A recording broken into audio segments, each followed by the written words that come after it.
Knowledge is power, and when you've been homesteading for a long time, you definitely realize that you can't memorize it all, and it's good to have information on hand. And the best way to have information on hand is to build an excellent library of books and resources.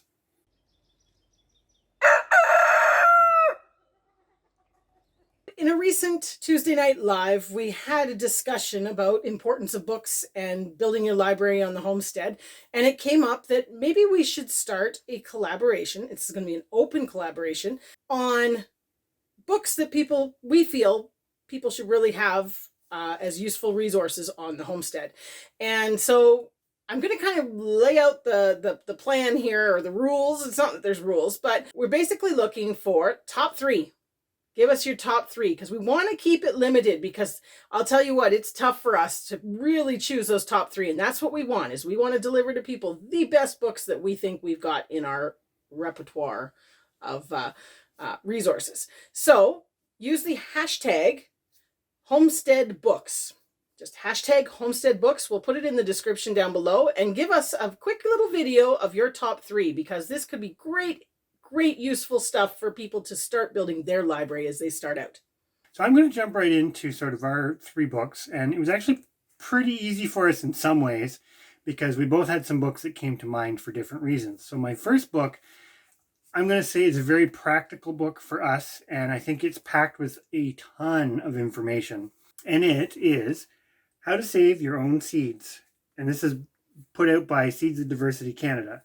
Now, there are other seed saving books that are very, very good, but I like this one because it lays a lot of things out. It's obviously, you can see, it's not a big book, it's not a thick book, but it has a lot of information on separation distances and sort of the meat and potatoes, or the real basics of saving seeds from a variety of sort of common vegetables that you would potentially grow in your garden. So this is one you can kind of see from the weathered appearance and the notes and whatnot that are in it that we use a lot, because even though definitely have some of it memorized, there's always information where, if nothing else, going back to this book to just validate it, to be like, yes, that was the proper spacing distance, etc., etc. So definitely a book that I highly recommend for anybody who's gardening, because this will give you the tools you need to sort of start down that road of being more self-sustaining by starting to have that knowledge on how to save seeds.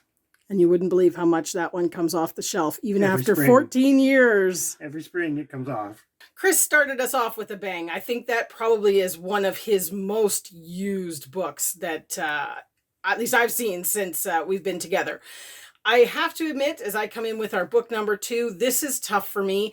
I actually approached it with what book do I use the most? Because I have so many books that I could just go off on one here.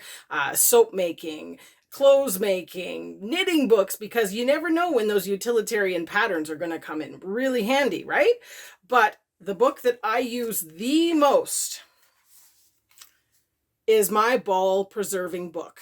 And again, as Chris said on the last book, it's not a big fat book, but it is full of information on fermenting and canning, pressure canning, water bath canning, freezing, dehydrating, and it's got some great staple recipes. Yes, it's not loaded with hundreds and hundreds of different recipes, but the one thing I've learned as I'm collecting my recipe books is really I only use a couple recipes out of each of those books anyways, where this one, well worn and used, it doesn't leave the table during canning season, let's put it that way. So when harvest time comes around, make sure you have this book.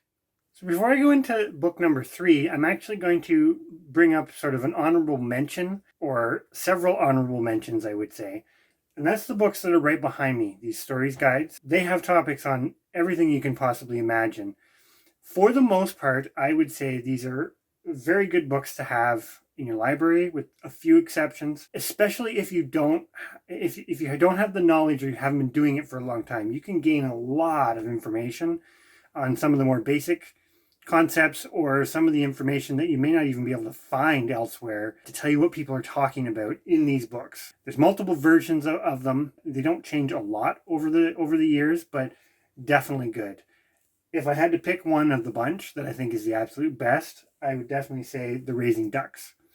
it's the most comprehensive of the group. And it's also a topic that's not widely found in text form. There aren't a lot of books on it. And even though we no longer raise ducks, that was a go-to book for the better part of a decade. So these are definitely an honorable mention to look into. But book that actually made the list is The Small Scale Poultry Flock. This book is put together similar to the stories guides. And as you can see, it's a thicker book. This is definitely a bit of a more reference manual. Now, I do find we don't reach for this as often now, but it's got some really good perspectives that sort of deviate from the standard broiler raising or the standard more commercial way of raising poultry on a small scale. It goes into some detail about using things like broody hens, alternative livestock such as geese, that sort of thing. It's definitely a good book, and no matter sort of what your small scale is, this is definitely a good read. If nothing else, there's some good little stories in here, some good little tidbits, and it may change your perspective on raising poultry. Definitely aligns pretty similarly with sort of our, I guess, ideology on raising poultry and what we do, which is kind of interesting. So there you have it, folks. There's kind of our sort of 3 books that we think are the best, and an extra bonus honorable mention for a bit of a series. I hope you find it kind of interesting. Maybe you check some of these out, because definitely feel that all 3 of these books have information in them and presented in a way, whether it's a little bit utilitarian or just a different perspective than what you may have even been exposed to. So definitely go and check them out. And as we say, this is an open collaboration, so we want as many people as possible to participate in this, because knowledge is power, and sharing your resources with others and pointing them in the direction of some books and whatnot that they can physically add to their library and gain more knowledge and information is certainly worthwhile. So as we say, the hashtag is just Homestead Books, and you can follow the similar format to the title and whatnot as we've titled this video, and we're looking forward to seeing other people's videos. And we're going to try as best as we can to create a playlist of videos that people do for this, so that we can kind of keep it all in one place. But anyways, have fun with it, and hopefully you enjoyed it. And we're looking forward to adding to our library as well. Also true. Ulterior motives.